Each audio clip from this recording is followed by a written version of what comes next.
อินดิเคเตอร์ใน XR Trade มีตัวใดแน่และแต่ละอันนี้ใช้ตัวใดแน่เนาะค่อยจะแนะนำเครื่องมือที่ยอดนิยมหรือว่าคนนำใช้หลายที่สุดนั่นเองเนาะโอเคเซฮะสบายดีทุกคนเนาะตอนนี้ทุกคนอยู่ในช่องของ DMN Trader ในวิดีโอนี้เนาะเราจะมาเรียนรู้วิธีการเปิดอินดิเคเตอร์และก็ชี้แนะนำอินดิเคเตอร์ที่คนนิยมใช้หลายที่สุดนั่นเองอันที่หนึ่งเนาะก็จะเป็นตัวของวอลลุ่มเนาะให้เอาพิมพ์ LOV เนาะมันก็จะขึ้นมาเนาะตัวนี้นั่นเองนี่อันนี้มันสำหรับคนที่ใช้ได้เฉพาะทางเนาะค่อยกับบ่ค่อยได้ใช้แต่กับอินดิเคเตอร์หนึ่งที่ยอดนิยมเนาะเนาะสำหรับอินดิเคเตอร์นี้ขออธิบายวิธีเพิ่มสำหรับเทคนิคในการนำใช้ค่อยรู้คร่าวๆก็คือให้สังเกตแท่ง2อันนี้เนาะถ้าแท่งหนึ่งต่ำแล้วก็แท่งต่อไปยาวมันให้เฮาซื้อเนาะนี่ตัวนี้เนาะแต่ว่าออเดอร์นี้บ่วินเนาะก็ลองเบิ่งเนาะลองไปเอาน้ำใส่เบิ่งก็ได้ตัวเครื่องมืออันต่อไปแม่น RSI เนาะอินดิเคเตอร์ลูกหักค่อยตั้งแต่เทรดมาเลยตัวนี้สำหรับตัวของ RSI แม่นเวลาที่มันขึ้นไปทะลุโซน70ให้เฮาขายเซตตัวนี้ถ้ามันลดลงมาโซน30มันให้เฮาซื้อเนาะนี่ตัวนี้แหละวิธีการนำไส้เนาะนี่วิธีการเพิ่มเข้ากันง่ายๆเนาะเข้ามาที่ Indicator พิมพ์ว่า RSI มันจะขึ้นอันที่หนึ่งเลย Relative Strength Index เนาะอันที่หนึ่งเลยเด้อแล้วอันต่อไปนี้จะเป็น RSI คือเก่าเนาะก็คือเครื่องมือที่มีชื่อว่า Stochastic RSI สำหรับเส้น Stochastic RSI นี้แม่นให้เฮามองว่าถ้าเส้นสีฟ้านี่อยู่ทางไหนเนาะแนวโน้มที่มันจะเป็นเทรนฝั่งนั้นหลายก่อนเนาะสังเกตจากตัวนี้เนาะเส้นสีฟ้าอยู่ทางเทิงบ่แนวโน้มตลาดเป็นขาขึ้นถ้าแท่งเทียนถ้าเส้นสีฟ้าอยู่ลุ่มมันก็มีแนวโน้มเป็นฝั่งของขาลงเนาะหรือว่าเฮาจะเข้าในออเดอร์ที่แท่งเส้นนี้มันตัดกันก็ได้เส้นของ Stochastic RSI เนาะมันมีการตัดกันเห็นบ่ในจุดนี้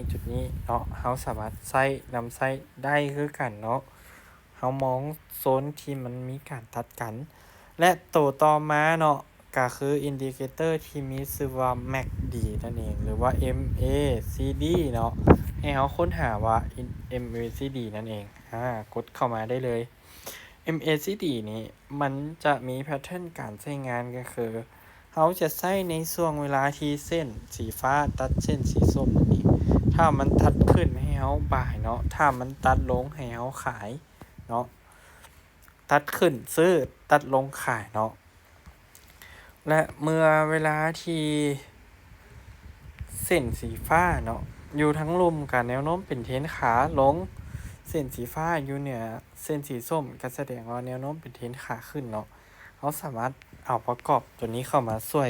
ก็ได้เนาะและอีกอันนึงสำหรับตัว MACD นี้แมนค่อยจะนำใช้ในการเวลาที่มันเป็นแท่งเข้มแล้วนี่เนาะสีเข้มมันจะมีสีเข้มสีจางเนาะถ้ามันสีเข้ม3แท่งออเดอร์ถัดไปมันค่อยจะซื้อเลยเนาะสำหรับอินดิเคเตอร์ MACD เนาะแล้วก็อันถัดไปนี้ก็คืออินดิเคเตอร์ที่มีชื่อว่า EMA เนาะให้เราพิมพ์ไปเลย EMA เนาะแล้วก็มันจะขึ้น Moving Average Exponential Relative เนาะนี่อันตัวนี้เนาะเราก็เพิ่มเข้ามาได้เลยตัว EMA นี่มันบ่งบอกได้3อย่างเนาะก็คือเทรนขาขึ้นขาลงและส่วงตลาดที่มันเป็นไซด์เวย์นั่นเองเนาะเราสามารถเรียนรู้ได้3อย่างเลยเนาะอันนี้เป็นอินดิเคเตอร์ที่บ่งบอกเราใช้งานจังได๋นี่เราก็สังเกตเบิ่ง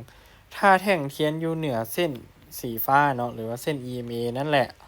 เวลาที่มันไต่อยู่เหนือเส้นมันแนวโน้มเป็นเทรนขาขึ้นแต่ถ้าแท่งเทียนอยู่ลุ่มแนวโน้มเป็นเทรนขาลงนั่นเองเนาะอันนี้เป็นอินดิเคเตอร์ที่มีใน XR Trade เนาะยังมีอีกหลาย10อันหลายร้อยอันที่